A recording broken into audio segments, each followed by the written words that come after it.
안녕히 주무셨습니까? 1월 12일 화요일 아침이 되었습니다. 무한한 사랑이신 분, 너희가 사람의 잘못을 용서하지 아니하면 너희 아버지께서도 너희 잘못을 용서하지 아니하시리라. 마태복음 6장 15절 말씀. 이 말씀 굉장히 중요한 말씀이죠.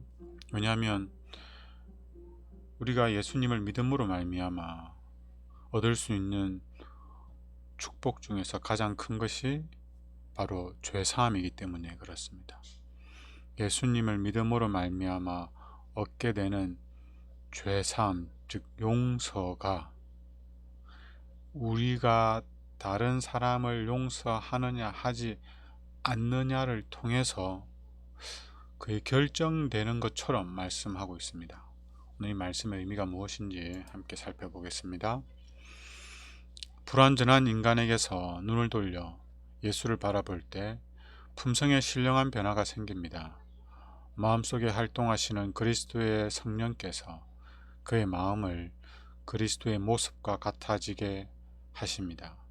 성령이 우리 안에 있다는 가장 분명한 증거들이 몇 가지가 있는데 그 중에 하나가 뭐냐면 다른 사람에게 관대함을 베푸는 것입니다. 즉 다른 사람의 잘못을 용서하는 것입니다. 다른 사람이 나에게 잘못을 했을 때 용서할 수 있는 마음이 있다면 그것은 성령 하나님께서 우리 마음에 계시다는 증거가 되는 것입니다. 그런 다음에 여러분이 할 일은 힘써 예수를 높이는 것입니다. 세상 죄를 지고 가는 하나님의 어린 양에게로 마음의 눈을 돌리십시오. 그리고 다음의 말씀을 명심하십시오. 죄인을 미혹된 길에서 돌아서게 하는 자가 그의 영혼을 사망에서 구원할 것이며 허다한 죄를 덮을 것임이라. 그러나 만일 너희가 사람의 허물을 용서하지 아니하면 너희 아버지께서도 너희의 허물을 용서하지 아니하실 것이니라. 용서하지 않는 정신은 그 무엇으로도 정당화될 수 없습니다. 남에게 아량을 베풀지 않는 사람은 그 자신이 하나님의 용서하시는 은혜에 참여하지 않았음을 증명하고 있는 것입니다. 잘못하고 나서 하나님께 용서받은 사람은 무한하신 사랑이신 분의 넉넉한 마음으로 이끌립니다.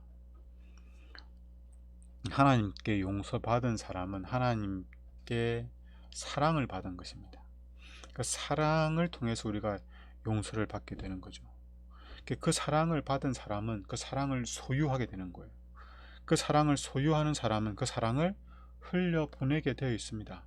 즉 하나님께 용서하는 사랑을 받은 사람은 다른 사람을 용서함으로 그 사랑이 나타나게 된다는 겁니다.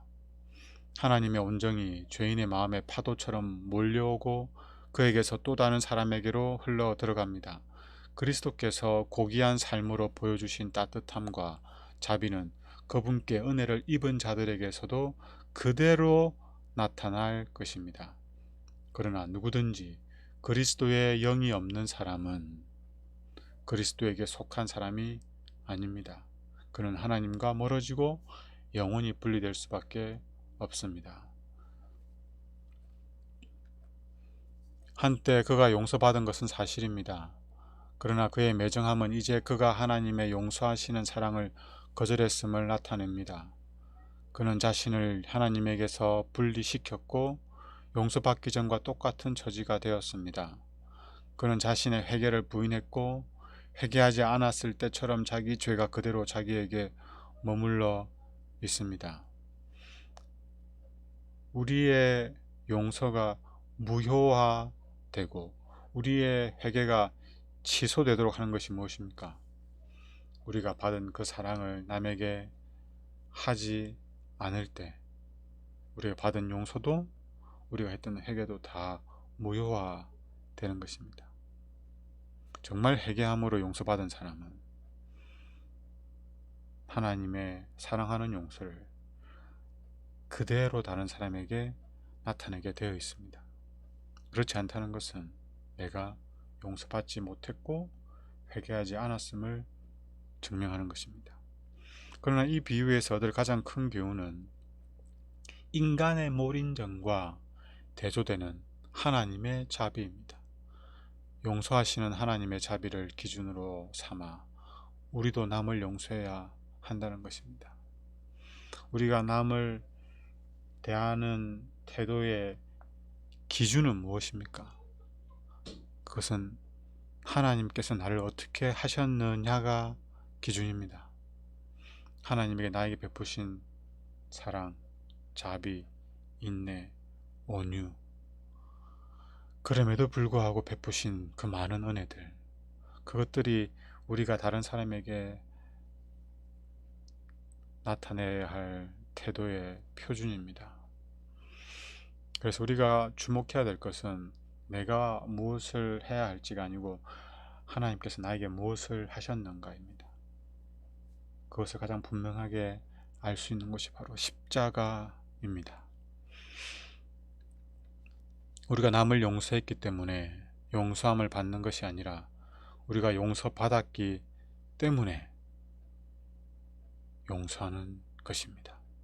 용서란 모두 하나님의 대가 없는 사랑 때문에 가능하게 된 것이지만 우리가 그 사랑을 자신의 것으로 삼았는지 아닌지는 타인에 대한 우리의 태도로 입증됩니다. 오늘 하루 하나님께서 나에게 베푸신 그 사랑이 어떠한 사랑인지, 그 사랑을 베푸시기 위해서 하나님이 어떠한 희생을 치르셨는지 다시 한번 기억하면서 그 사랑으로 인하여 감사하고 기뻐하고 또 송구한 마음으로 우리 곁에 있는 사람들에게 그 사랑을 나타내는 귀한 한 날이 되면 좋겠습니다. 오늘 기도록 번역이 약간 좀 매끄럽지 않은데 실물 교훈을 직접 읽어보시면 많은 도움이 되리라 생각됩니다.